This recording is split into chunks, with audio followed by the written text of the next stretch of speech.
Foreclosure causes. Foreclosure is the F word of real estate. Imagine the homeowner's predicament. Ruined credit.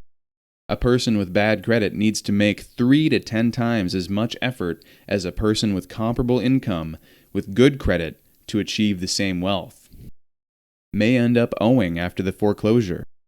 How about losing a property and still owing to the creditors? This varies greatly per state and per individual situation. Check your state's law and consult with a real estate lawyer in your jurisdiction. There are 3 important concepts in this: deficiency, purchase money, and non-purchase money. Deficiency is when a foreclosing debt is not paid in full and payable debt remains. Some states allow deficiency in trust deed foreclosure. Purchase money is money that was used to purchase a primary residence.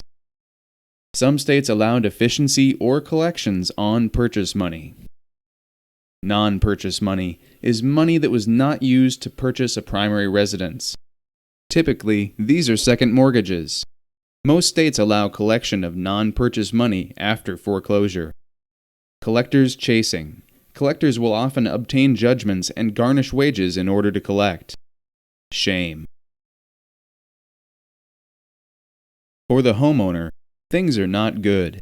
But imagine the creditor's plight. Loss of principal. The creditor lent money to someone. That person may not pay it back. That money may no longer be available for the lender to do business. Collateral depletion.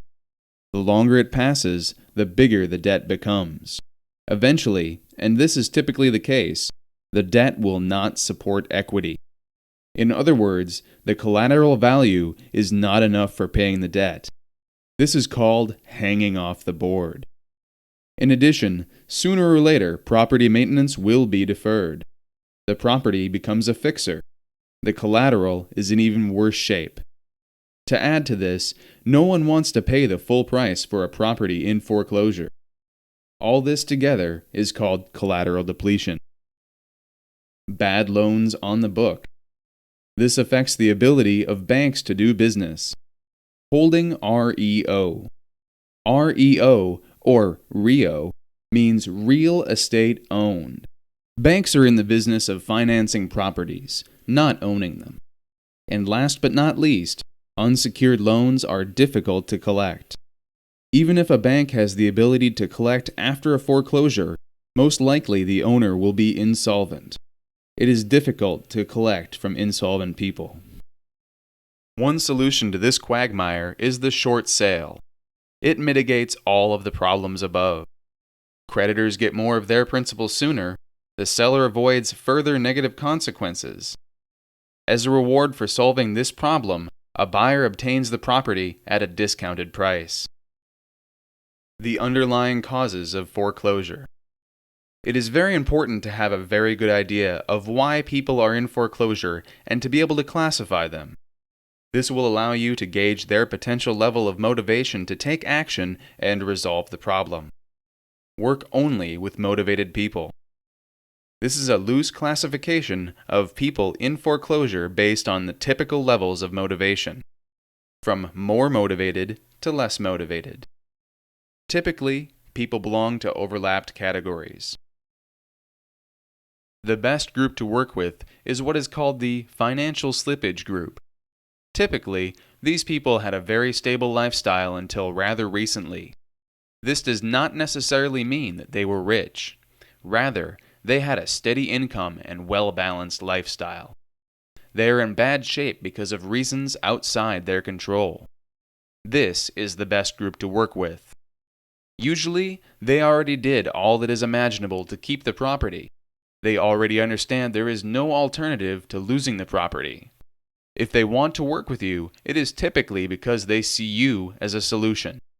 These are the best people to work with.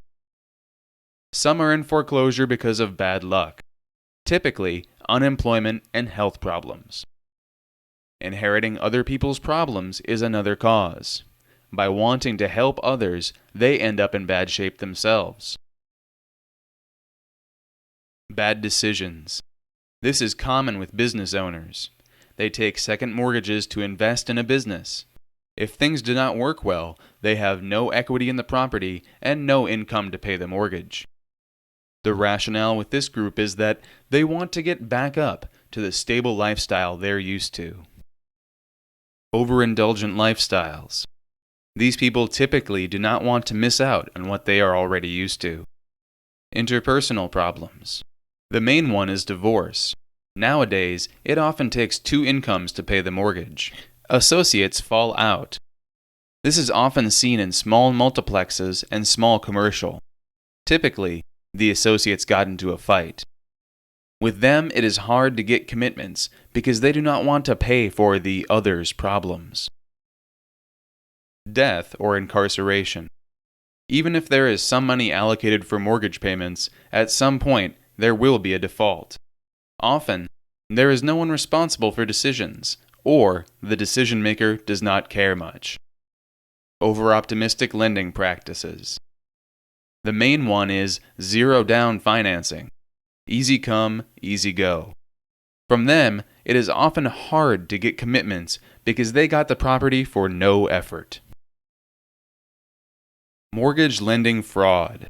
This ranges from the embellishment of the financial capacity of the owner, which is more than what the homeowner can afford, to overmortgaging of properties, which is lending far more than what the property is worth, to absolute mortgage fraud, which is the sale and financing of a property through deception. People go to jail for this. Sometimes people in this category are victims, sometimes not. What is typical with this group is that they do not care for the property and often leave it vacant. Irresponsible homeowner. They do not care. It is hard to obtain any commitments from these people. Avoid them. They will waste your time. Adjustable rate mortgages. This image shows an interest-only adjustable rate rider. Most people do not read this. If you read it, it says, "The interest rate I pay may change on the first day of June 2006. The homeowner may not be able to keep paying if this interest rate change is too big." Another important foreclosure clause is the Bankruptcy Bill of 2005. This new law makes it a lot harder for homeowners to discharge debt and a lot easier for collectors to be aggressive. The result is more homeowners cornered into foreclosure.